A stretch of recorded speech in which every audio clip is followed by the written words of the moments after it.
আসসালামু আলাইকুম। আমি নীলু রাজশাহী থেকে বলছি। আবার ছোট্ট একটি ব্লগ নিয়ে আপনাদের কাছে আসলাম, কারণ আমি এতদিন ব্লগ দিইনি, আমার ভালো লাগছিল না। এই জন্য যে দেশের পরিস্থিতি যা ছিল, মন মানসিকতা সেরকম ছিল না, মনে হচ্ছিল না যে ব্লগ দিই বা দেইও নি। এর মাঝে আমার দেওয়াও হয়নি দেই দেই করে। তো আজকে দেখছি যে আল্লাহ অনেক রহম করেছে।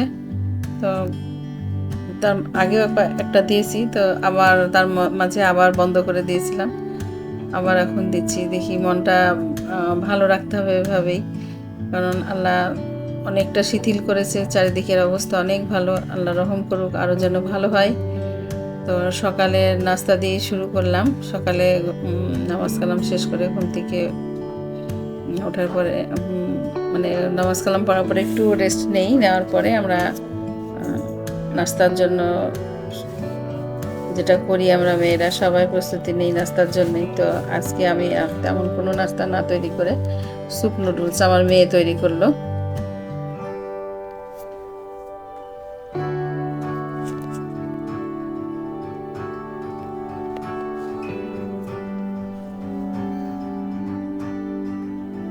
তো তৈরি করার পরে মানে ওরও ছোট বাবু, তো নাস্তা শেষ করে আমরা গোছগাছ শুরু, যেটা সকালে না করলেই না।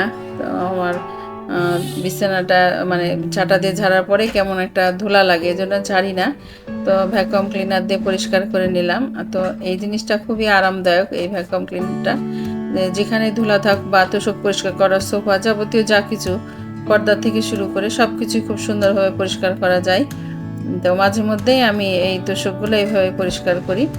তো আমি এমনি এখানে একটা ফ্লোর বেড করে রাখছি, যা মানে আমরা মানে ঘরে যখন টিভি দেখি তখন এই বিছানাতে সবাই মিলে, উপরে বাবু থাকে, তখন আমরা এখানে সবাই বসে এই বিছানাতে বসে টিভি দেখি। আর মেঝেতে একটা বিছানা থাকলে হয় কি, তো ছোটো বাচ্চা নিয়ে হয়তো বসলাম, মানে ও পড়ে যাওয়ারও ভয় থাকে না। তো আমরা এই জন্য ওখানে করেছি। এমন কিছু না যে মেঝেতে বিছানা করতে হবে, তা না। তো যাই হোক, বিছানাটা সুন্দরভাবে পরিষ্কার করে নিচ্ছে আমার মেয়ে। মানে আমি আমার বাবুকে নিয়ে বসেছিলাম।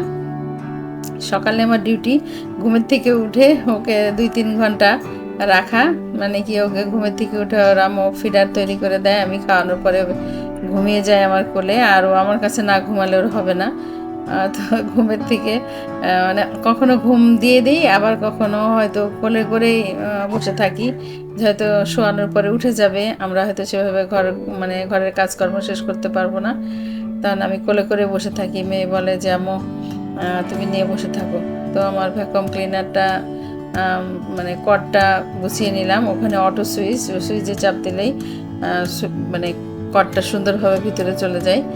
তো মানে আমাদের সিঙ্গার থেকেই আমার এটা নেওয়া।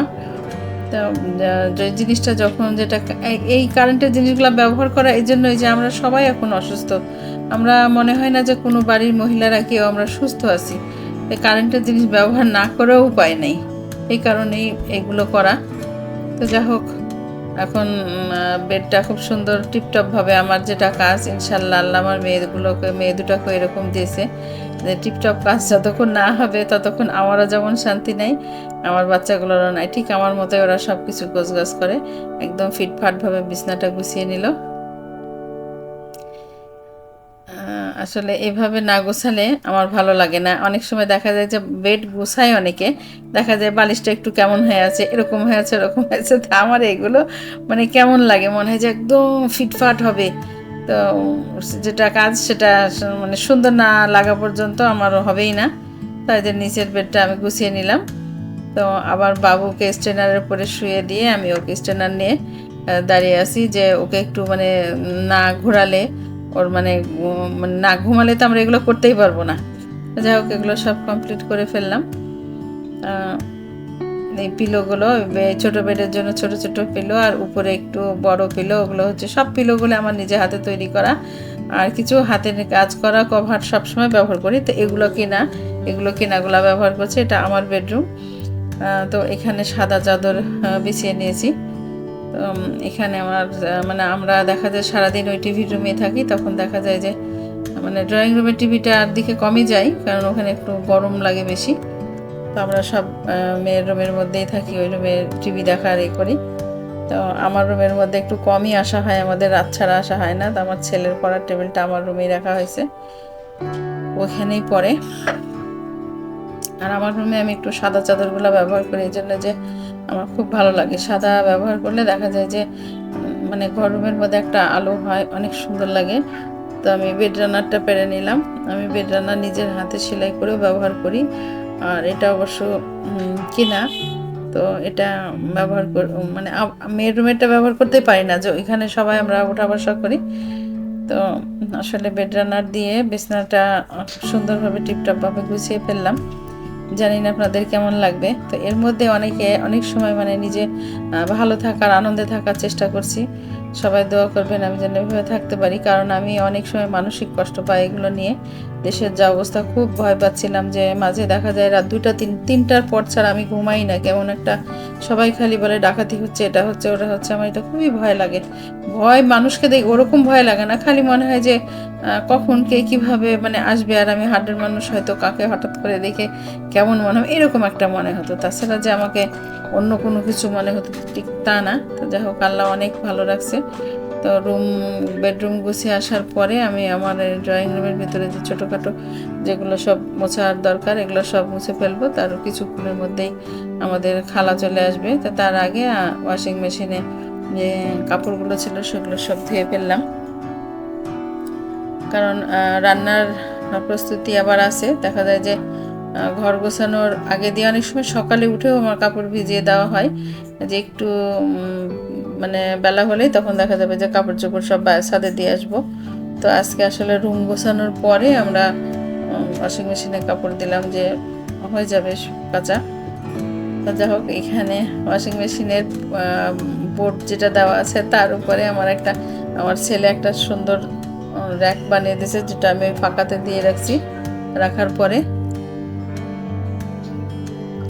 আমাদের 2টা হাঁস রাখা আছে, মানে জায়গায় জায়গায় আমি এরকম টুকটাক খেলনা এটা সেটা রাখি।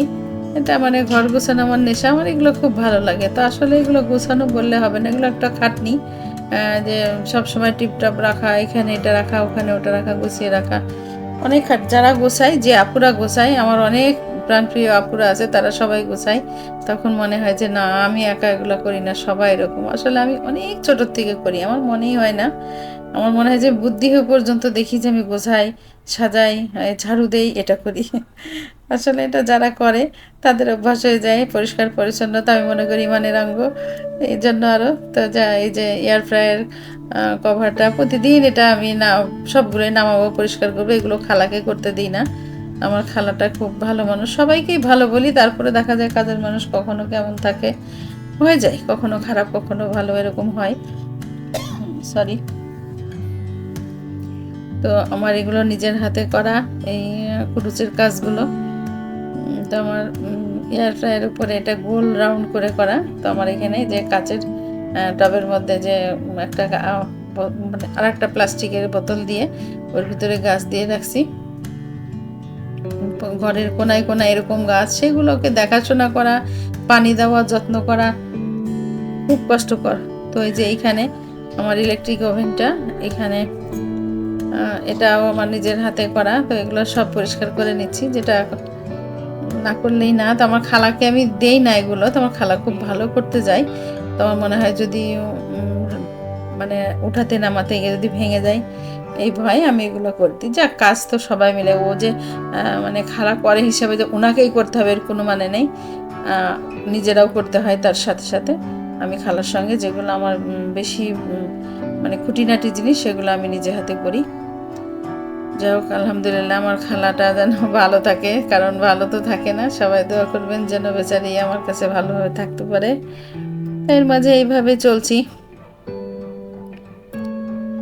অনেক কষ্ট, অনেক গরম, তার মাঝে মনে হচ্ছে যে যখনই টিভি দেখছি, খবর দেখছি, এই যে দেশের অবস্থা, কত মানুষ হসপিটালে পড়ে আছে, তাদের ওগুলো দেখলে তখন কি বলবো, মনে হয় যা মানে নিজেকে বোঝাতে পারি না, খুব কষ্ট লাগে। আমি একা একাই বসে তখন এগুলো দেখলেই মনে হয় যে আমি কান্নাই, মানে আমি হার্টের মানুষ, আমি অসুস্থ হয়ে যাই।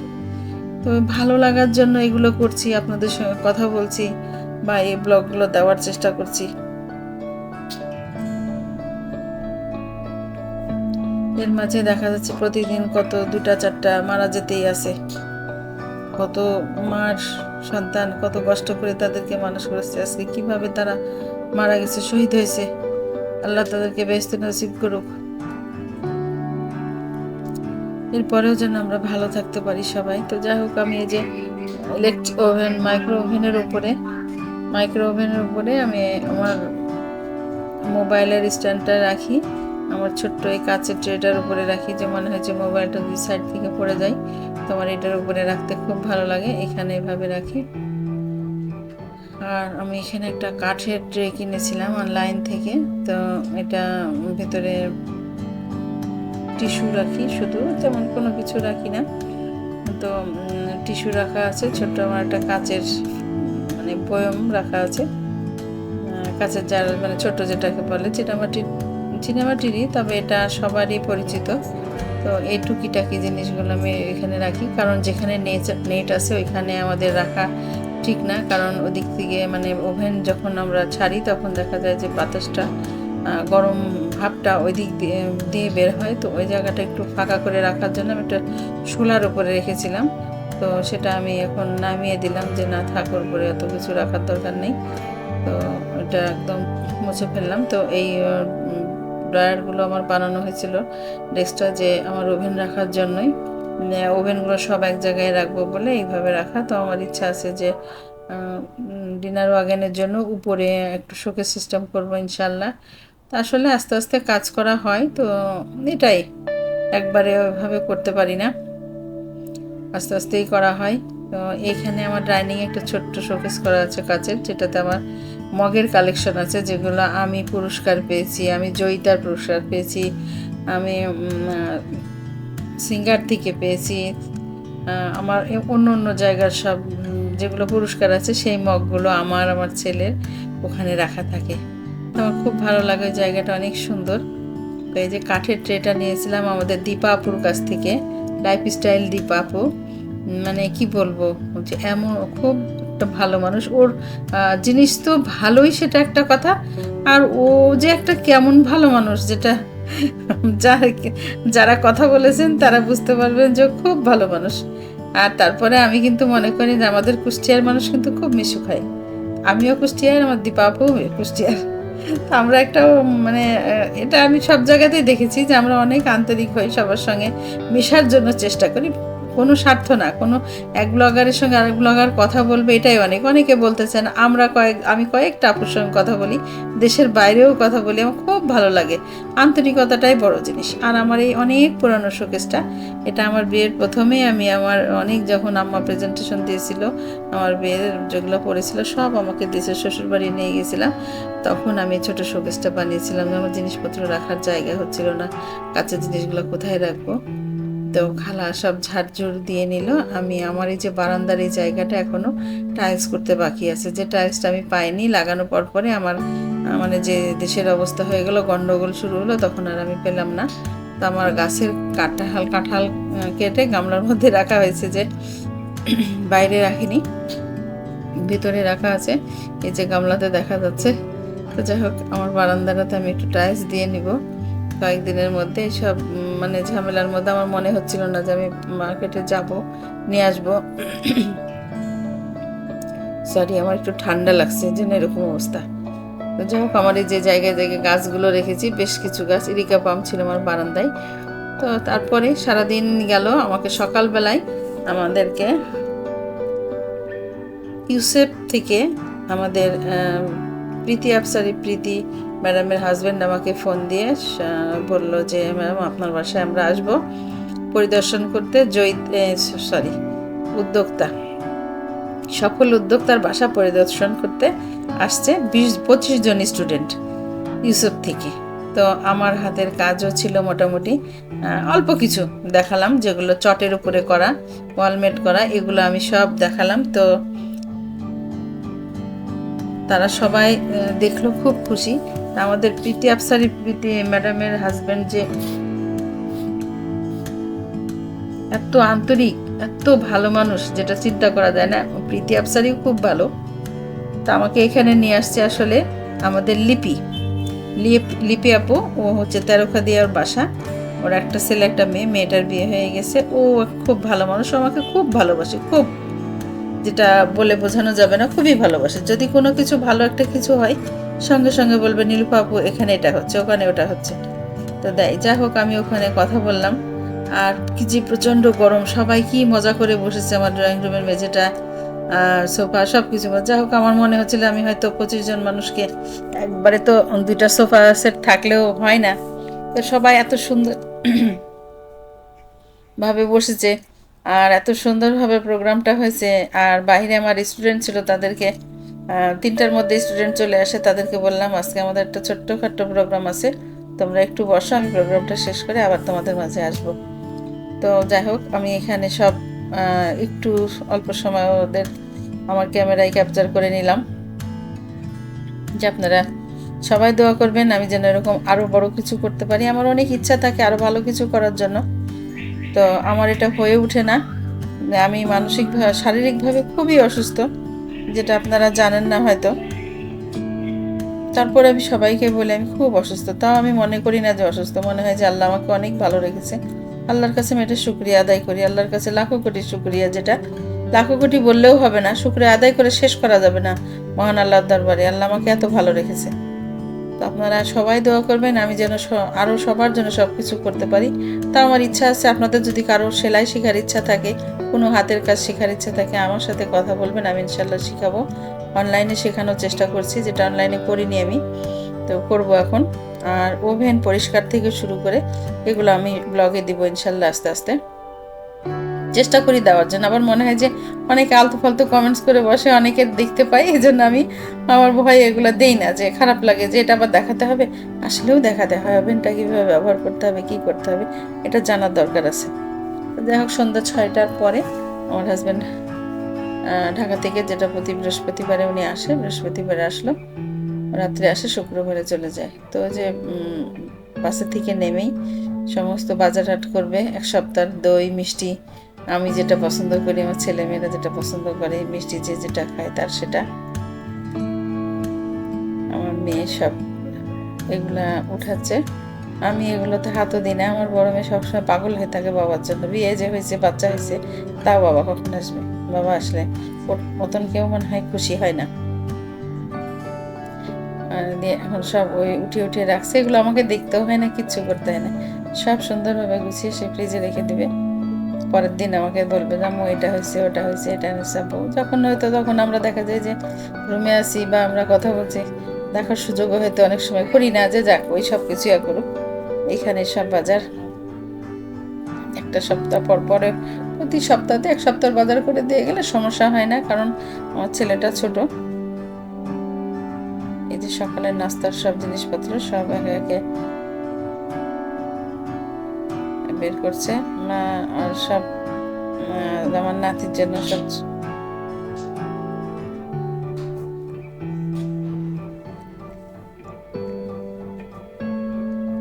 এত যে জিনিসপত্র তৈরি করব, তারপরও বাইরে থেকে আসলে তার মানে বাইরের জিনিস, এই জিনিসগুলো তার কিনাই চাই। তো খালি বলবে যে হোক তোমরা তৈরি করো, তারপর আমার মনে হয় যে ঘরের সব কিছু থাকার দরকার। স্বাভাবিক ছেলে মানুষ, আর ও একটু অন্যরকম। আমি আগের ব্লগে আপনাদের বলেছি, অনেক আলাদা, অনেক অন্যরকম মানুষ। ওর জীবনের উৎসাহ আমাকে না দিতেও না থাকতো, তাহলে আমি জীবনে কিছুই করতে পারতাম না। সবাই ওনার জন্য আপনারা দোয়া করবেন, আল্লাহ ওনার মতন হাজব্যান্ড যেন ঘরে ঘরে হয়। মন মানসিকতা এরকম, প্রতিটা হাজব্যান্ডের মন মানসিকতা যেন আমার হাজব্যান্ডের মতন হয়, তাহলে সবাই সামনের দিকে এগিয়ে যেতে পারবে, কোনো হিংসা বিদ্বেষ থাকবে না, রাগ থাকবে না, সবাই সবার মানে হেল্প করবে, সবাই সবার দুজনে মিলে সবাই সব কিছু করতে পারবে, এই জন্যই বলছি। আর এটাই জীবন, দুজনে মিলে সব কিছু না করলে কখনো কোনো কিছুতে সাকসেস হওয়া যায় না, একা কোনো কিছু করা যায় না। আগে থাকে বাবা মা, তারপর স্বামী। এখন সে যদি সেরকম হয়, তাহলে সে সংসার অনেক সুখের, যে সুখের কথা বলে একটা মেয়ে সে কখনো বলে শেষ করতে পারবে না, যার হাজব্যান্ড তাকে সহযোগিতা করে। যা হোক, অনেক কিছুই বলে ফেললাম, হয়তো মনে হবে যে উপদেশ দিচ্ছি, না উপদেশ না, আমার কথাগুলো আমি বলছি যেটা আমার জীবনে হয়ে থাকে। আলহামদুলিল্লাহ, সবাই দোয়া করবেন। যদি ভালো লাগে আমার ভিডিওটি, ছোট্ট একটি লাইক দেবেন। আপনাদের ছোট্ট একটি লাইক আমাকে অনেক দূর নিয়ে যাবে। আর যদি দেখার ইচ্ছা থাকে তাহলে পাশে থাকা বেল আইকনটি বাজিয়ে দেবেন, তাহলে আমার নোটিফিকেশন অবশ্যই আপনাদের আমার ব্লগ ছাড়ার সঙ্গে সঙ্গে আপনাদের কাছে চলে যাবে। এগুলো আমার ছোট্ট বাবুটার মানে আমার নাতির সব পোশাক ছোট ছোট ফতুয়া নিয়ে আসছে। যাই হোক, পরবর্তী ভিডিওতে ইনশাল্লাহ আবার দেখা হবে। আসসালামু আলাইকুম।